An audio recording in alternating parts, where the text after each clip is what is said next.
Morning. In a moment, Helen is going to read Psalm 46, one of these psalms appointed for today in the Church of England calendar. Before she does, I want to offer the thought that there are some parts of the Old Testament that have been described as the gospel before the gospel. In other words, beautiful words in the sacred Jewish scriptures that described aspects of the Christian faith before Jesus appeared. And this psalm, I think, is one of them. It includes words that could have been spoken by Jesus himself. Now, that shouldn't be surprising. He went regularly to the synagogue from a very young age, and he was immersed in its language.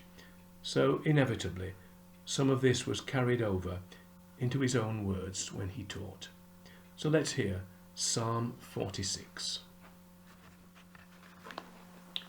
God is our refuge and strength, and ever-present help in trouble. Therefore we will not fear, though the earth give way and the mountains fall into the heart of the sea, though its waters roar and foam and the mountains quake with their surging. There's a river whose streams make glad the city of God, the holy place where the Most High dwells. God is within her, she will not fall. God will help her at break of day. Nations are in uproar, kingdoms fall.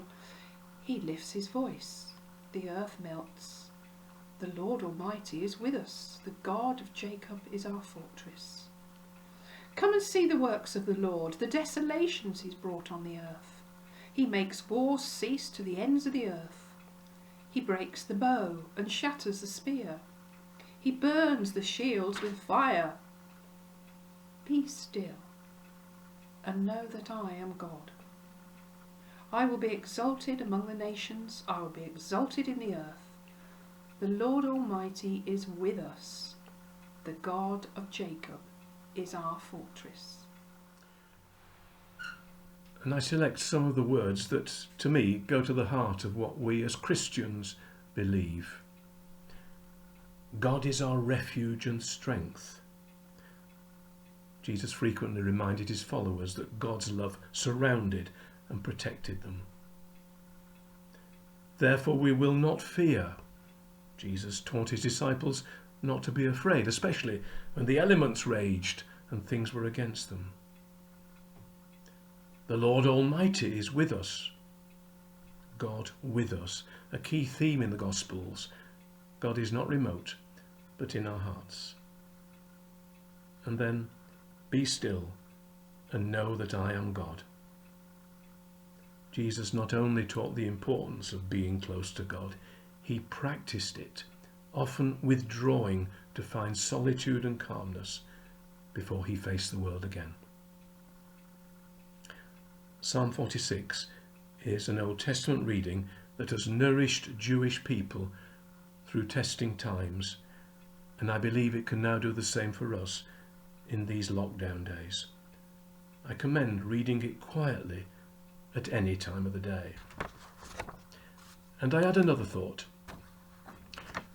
As you read it, you may see that your version, or the version of the Old Testament that you're using, puts the Hebrew word Selah, S-E-L-A-H, between some of the verses. It's usually in italics, meaning it's not meant to be read, but rather an instruction.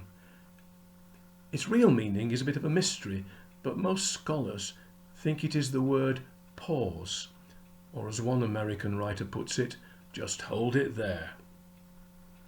It's telling us to wait a moment as we say or sing the psalm. In other words, don't rush it. Take your time, let the words sink in. Now I speak as someone who has a tendency to read things in a rush. I think I must have learnt speed reading at some point, and the art of reading down the middle of a page, as I sometimes call it, which is quite helpful sometimes, but not a good style for devotion. So this is advice to me. Take your time, let the words enter your heart. And with that in mind, I'm going to use as a closing prayer the words of the psalm that I have singled out. I'm going to read them slowly, with pauses, and let them give comfort to me, and I hope to you, at these challenging times. God is our refuge and strength. Therefore we will not fear. The Lord Almighty is with us. Be still and know that I am God, he says.